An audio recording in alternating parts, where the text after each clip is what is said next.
আমরা যখন ছোটবেলা থেকে পড়াশোনা করে আসতেছি আমাদের বেসিকলি পড়াশোনাটা ছিল সৃজনশীল নির্ভর এবং মুখস্থ নির্ভর। ওই ঘুরে ফিরে মুখস্থের কাছাকাছি যাওয়া লাগে।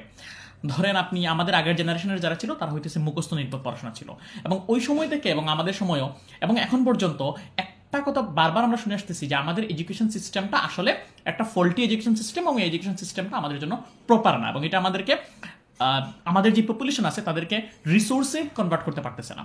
ঘটনা হইতেছে আওয়ামী লীগ সরকার যখন আমাদের শিক্ষা ব্যবস্থা চেঞ্জেস নিয়ে আসছিল তখন অনেক বেশি সমালোচনা হয়েছিল, অনেক বেশি কনস্ট্রাকটিভ অ্যান্ড ডিস্ট্রাকটিভ ক্রিটিসিজমও হয়েছিল।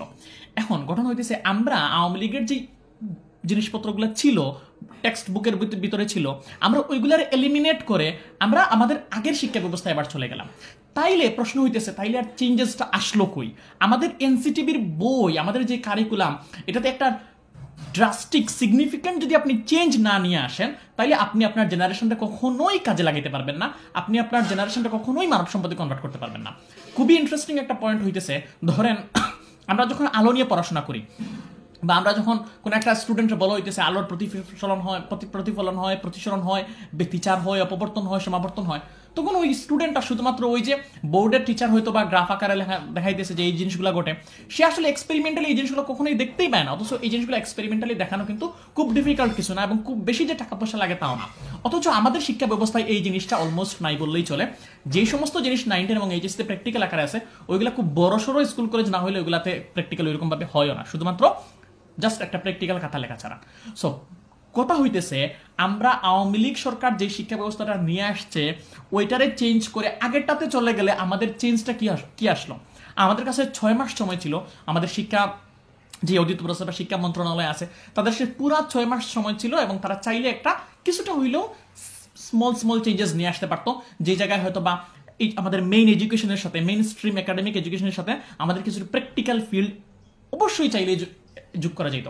কিন্তু আমরা সেই জায়গায় আমরা আগাই নাই। আমরা কি করছি, আবার আমাদের সেই মান্দাত্তা আমলের এডুকেশন সিস্টেমে চলে গেছি। এখন আমি এই জায়গায় একটা কথা বলি, সেটা হইতেছে আওয়ামী লীগ সরকার যে চেঞ্জেসগুলো নিয়ে আসছিল তাদের মধ্যে একটা গুরুত্বপূর্ণ ইন্টেনশন এটা ছিল যে স্টুডেন্টদের সাথে একটা ইন্ডাস্ট্রি বেসড একটা নলেজ দেওয়া। এর একটা ইম্পর্টেন্ট জিনিস হইতেছে টিম ওয়ার্ক। অনেকগুলা প্রজেক্ট ছিল, অনেকগুলা কাজ ছিল, প্রেজেন্টেশন বানানো, এই বানানো, সেই বানানো, ঠিক আছে। There are so many debate about the curriculum, but still there are some significant important changes. কিন্তু ঘটনা হইতেছে আমাদের যেহেতু শিক্ষকরা ওই চেঞ্জেসের সাথে না রেডি না, আমাদের যেহেতু শিক্ষকরা ওই স্ট্যান্ডার্ডের সাথে হয়তো বা নিজেদেরকে নিয়ে যাইতে পারেন নাই, অথবা তাদেরকে এনাফ ট্রেনিং দেওয়া হয় নাই, তারা প্রথম থেকেই ওই শিক্ষা ব্যবস্থাটারে ডিস্ট্রাকটিভ ক্রিটিসিজম করা শুরু করছেন। এবং যখন প্রেজেন্টেশন দেওয়া হয়েছে, যখন টিম ওয়ার্ক দেওয়া হয়েছে, তখন তারা বলতেছেন যে এই 5 জন মিলে যদি একটা প্রেজেন্টেশন করে মার্ক নেয় তাহলে আর কি হইলো এটা।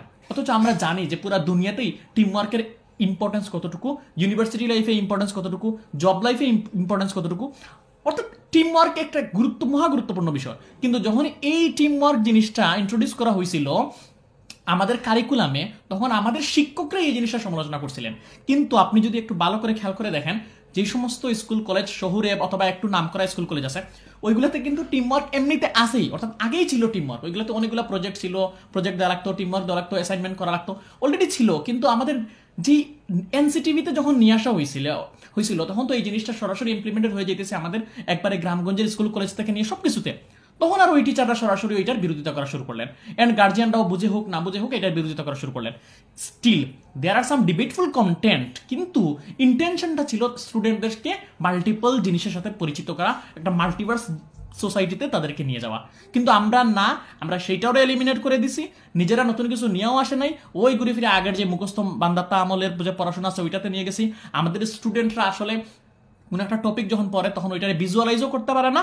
আমাদের স্টুডেন্ট যখন কোনো একটা টপিক পড়ে ওইটার কোনো সরাসরি নিজের হাতে কলমে ওইটাকে করে দেখা এটাও তারা করতে পারে না। আমরা যখন কোনো একটা সায়েন্সের কোনো একটা সাবজেক্ট পড়াই ওইটা তো সরাসরি প্রুভেন, বেশি মানে অলমোস্ট 95% তো হচ্ছে ল অফ নেচার।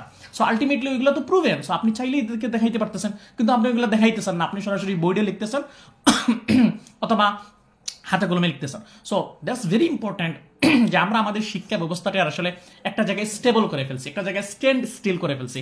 আমাদের শিক্ষা ব্যবস্থার কোনো পজিটিভ চেঞ্জ নিয়ে আসার আসলে কারো কোনো উদ্দেশ্য নাই। ওই আগের মুখস্থ আর ক্রিয়েটিভ নির্ভর পড়াশোনাতেই আমরা আসি। অবশ্যই অবশ্যই অবশ্যই এটা এনশিওর করা লাগবে আমাদের স্টুডেন্টরা যাতে কিছুটা হইলেও ওই পড়াশোনাটারে ভিজুয়ালাইজ করতে পারে, হাতে কলমে করতে পারে, ওইটার সাথে প্র্যাকটিক্যাল জিনিসপত্র ইনক্লুড